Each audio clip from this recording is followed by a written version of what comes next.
All right, welcome to CIRF 450 and also welcome to May. We're going to be talking about the first week in May of 2025.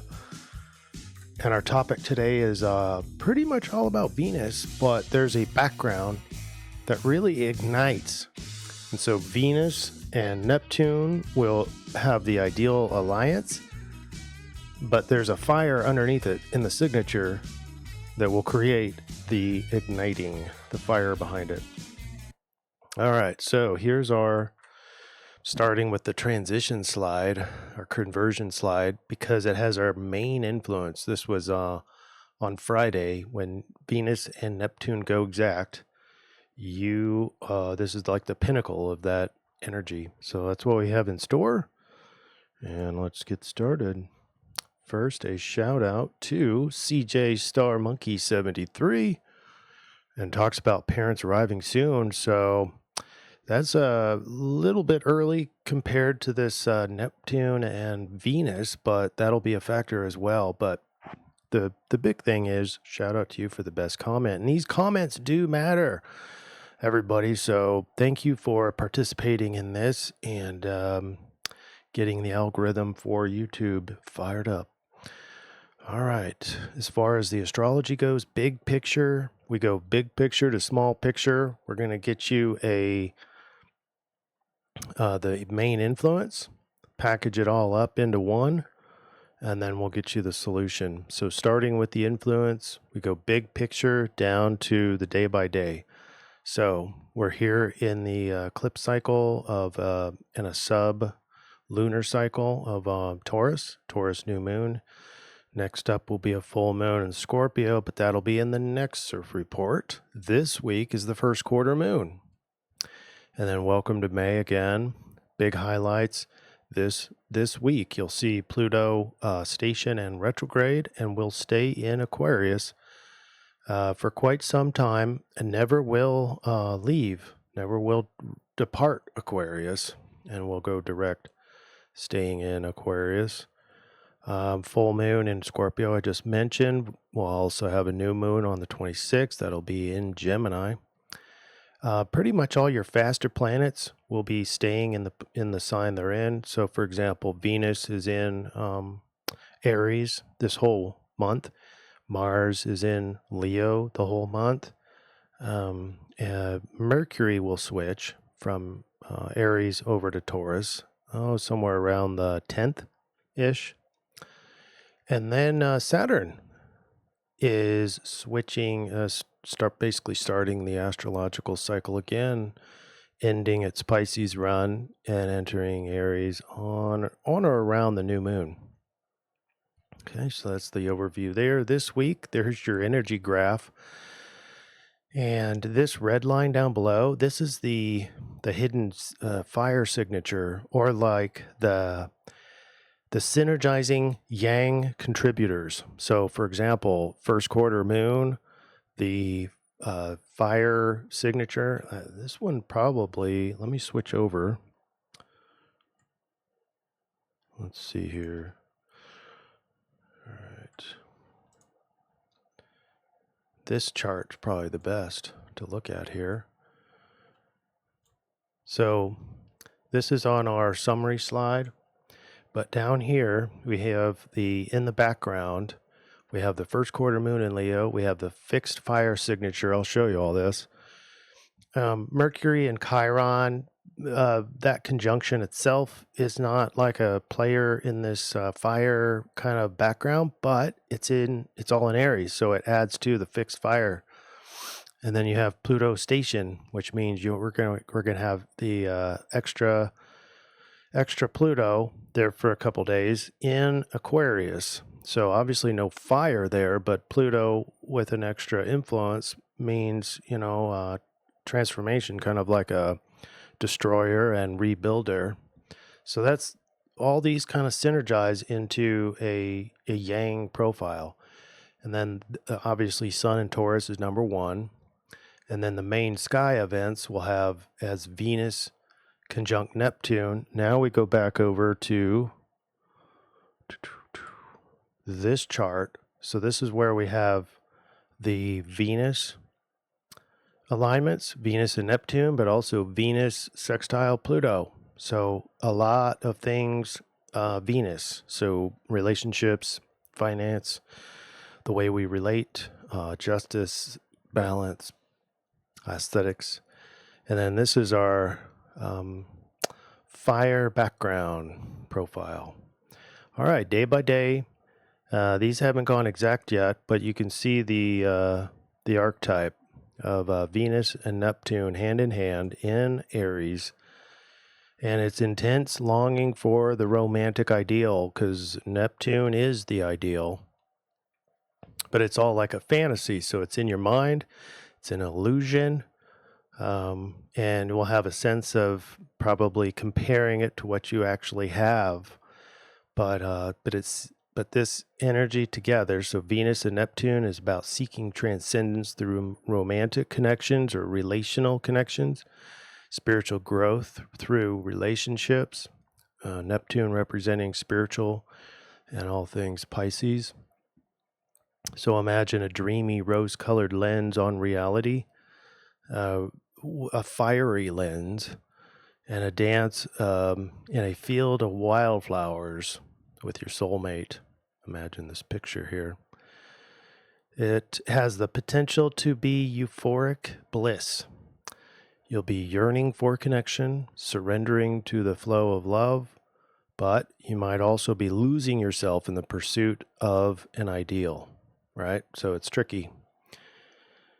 And it does go exact, in case you were wondering, on Friday the 2nd. This is at 1 degree, 9 minutes.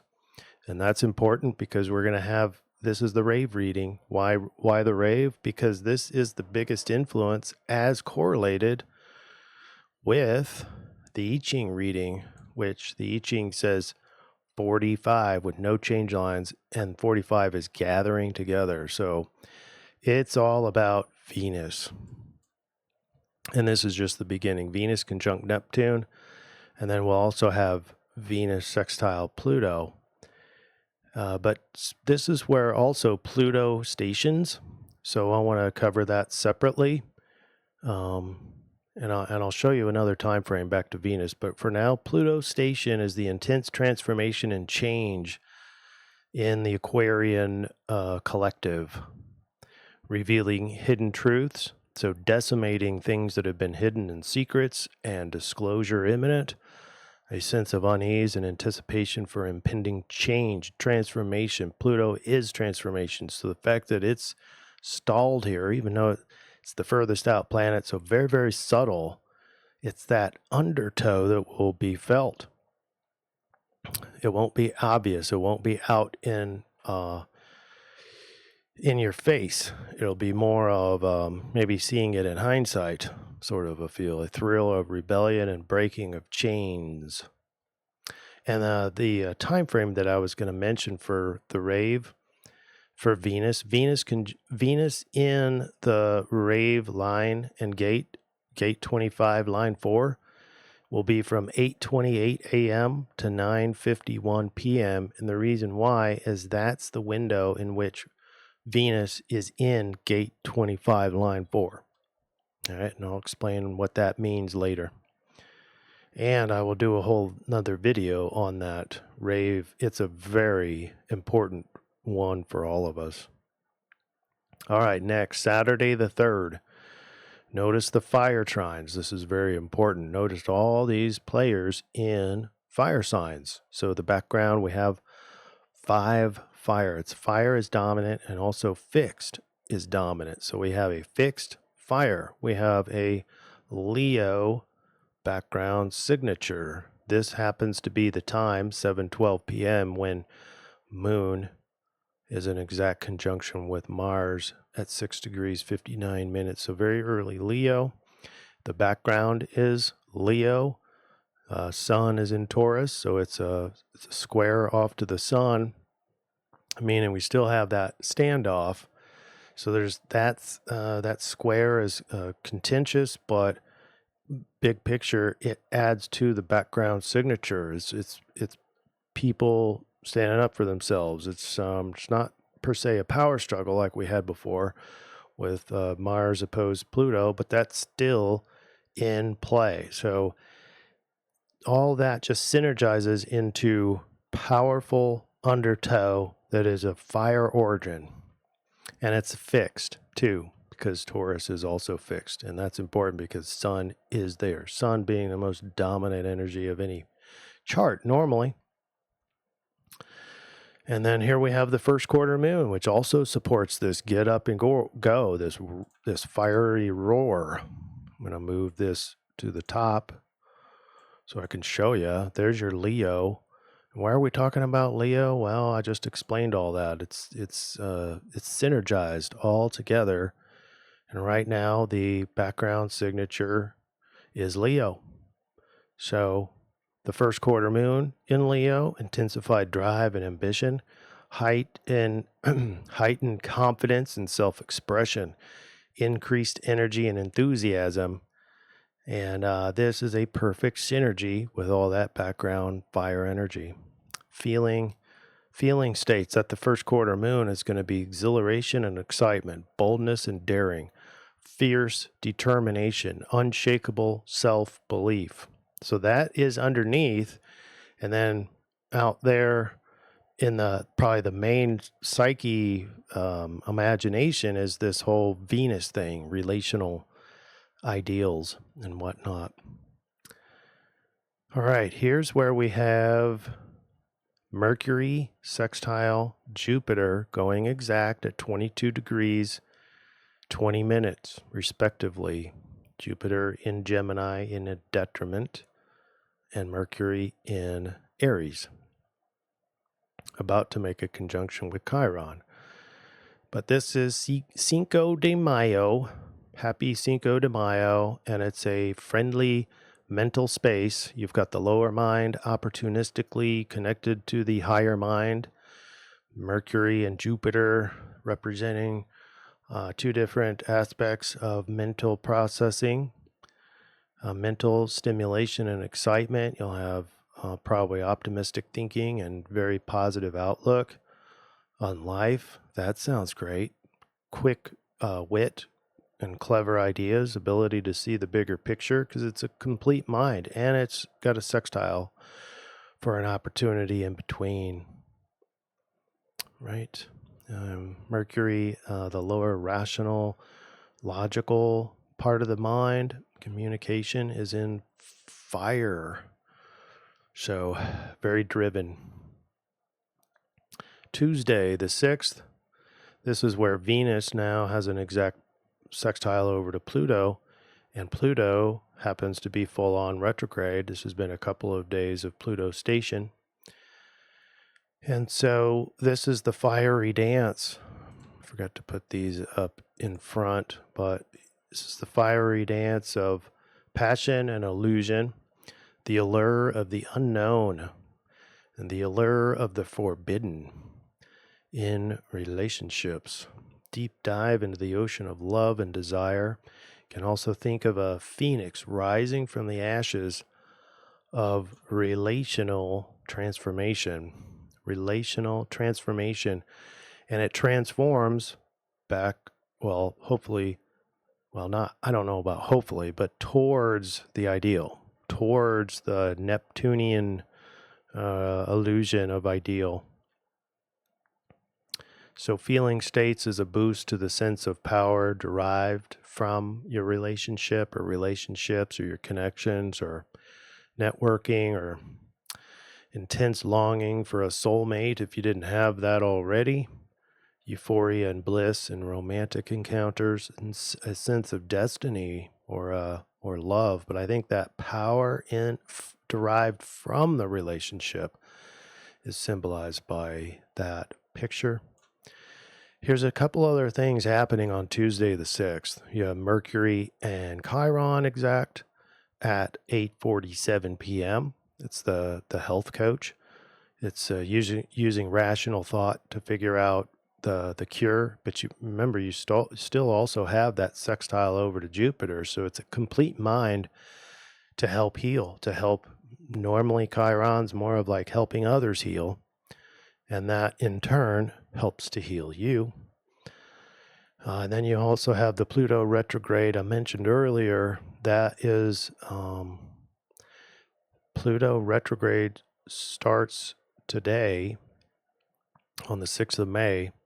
It ends in October, October 16th, and it never leaves Aquarius. So it'll get down to, starting at 3 degrees, 49 minutes, it'll tick down to 1 degree, 22 minutes.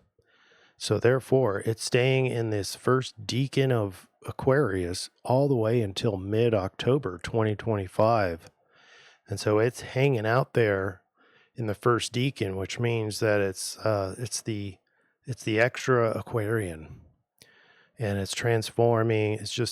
It's Aquarius transforming society, the globe, mental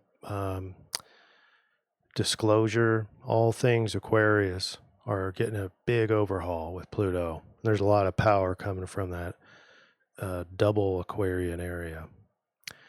Wednesday the 7th, just have the waxing gibbous moon over the south node. That's very invigorating. We have the sextile over to Pluto, I mentioned before. Everything we talked about is still really in play. Saturn, as we saw before in the general chart, is getting close to leaving Pisces, but that'll be another couple of weeks. So there you have it. There's your astrology for the week.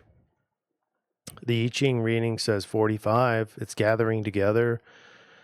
It's an emotional landscape, and we saw even the moon synergizes with this. A deep pull towards connection, a longing to be seen, held, and united with kindred spirits. There's a quiet urgency in the heart. I sense that meaning arises only in communion. The inner experience is yearning, a visceral need to belong, to dissolve isolation, desire for laughter, tears, or silence with others. On the shadow side, there's an ache of exclusion or a clinging to toxic bonds out of desperation or out of fear of being alone. Electrifying joy of finding your people, in quotes, where solitude transforms into solidarity. So there you have the gist of the influence.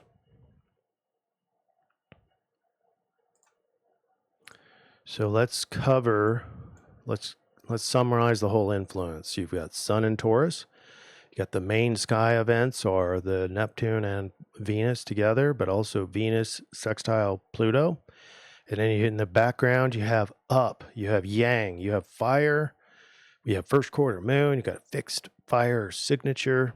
So it's a very yang profile. And the I-Ching really focuses in on this Venus aspect. It's a lot. And we talked about it. So what we have is a powerful and wide-sweeping fixed fire energy envelops all of us, or the collective. Talk about a yang undertow of energetic current. So you think about the fire, this fixed fire, all is like swirling around, but more of like a compost or a soil, a rich soil. And from that soil rises all things Venus. So relationships, aesthetics, values, worth, justice, these concepts are suddenly catapulted to fantastic levels. Because fantastic is a key word here, because it's the Neptunian ideal. So catapulted to fantastic levels for you to maybe not experience in reality, but get you considering what that ideal even is. It can be good or bad. Fantastic levels as experienced inside the collective mind. Imaginary idealism instructs the common want, including ideal unity, ideal connection, solidarity, etc. This week presents humanity with an unusually fiery strength that fixedly demands improved ways of relating, better financial avenues for all, widespread demands for peace, and probably a lot more. Spiritual warriors will rise out of this energy. Think about it. Spiritual warriors will rise. All right, now over to the solution. Let me give you an overview. You've got, we had no change line with the 45, so that's also the solution. We also have RAVE Mandela 25, line 4. That's it's technically called survival, but it's the gate 25 is of innocence. It's about maintaining or reaching innocence. And line 4 is survival of the innocence. So it's about being non-reactive and being fully present. It's about not needing better. It's so absolutely like the antidote to this whole Venus and Neptune illusion, idealism. It's being happy with what you have, being very innocent, pure altruism. So it's not mired in agenda. It abates cynicism, because cynicism is a judgment of rot. It avoids judgment. The picture here, if you can't really see it, it's it'll talk about it in the rave, but it's the beauty of the flower in the trash heap. And so instead of judging it or discarding it or calling it ugly or whatever, it's finding the beauty in it, even though it's in a place where it shouldn't be beautiful or it's unwanted, or therefore it is what it is, right? So at the core, it's very correlated to the Pisces sidereal, and how we got there was, well, I need to show you that, right? I never did show you. So let's look at it. Oh, let's go over here. All right, here is the conversion chart.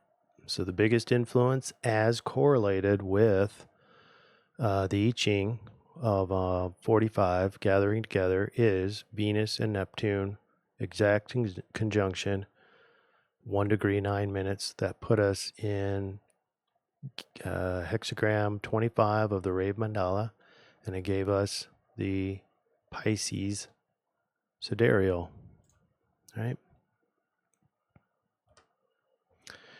And then obviously we got the first quarter moon and the waxing gibbous. So that gave us an influence. And the influence is, like motivating and determined and all that. But we're down here talking about solutions. So there are things that we can do for the first quarter moon and the waxing gibbous in a behavioral standpoint. And the Pisces is how we go about doing those things, idealistically, emotionally, spiritually, sensitively, imaginatively. That won't be hard with Neptune. Psychically, tenderly, etc. All right, so here is the summary for the solution. Intuitively, number 1, intuitively move forward with pure sense of self. And what we're doing here is prioritizing practical things you can do that is based on triangulating all these sources. So avoid ego agendas and intentions. Now, I'm going to cover this whole ego thing, or try to, in these different steps. But it's not about ego death. So it's not about ignoring ego.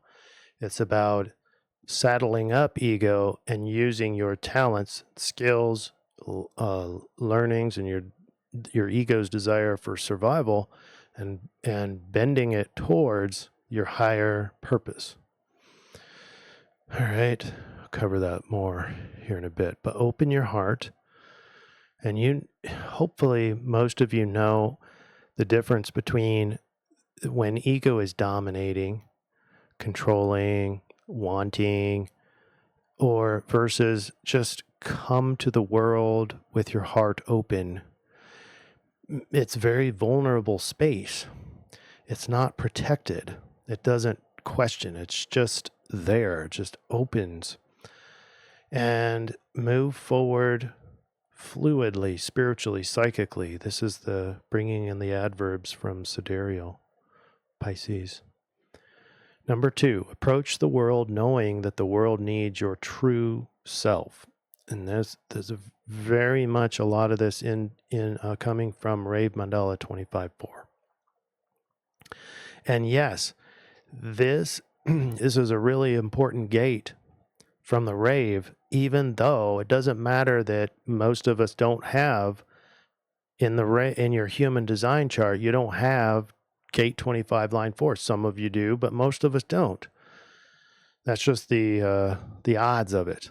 But it doesn't matter because Neptune and Venus are igniting this line. So all of us are going to toil with it.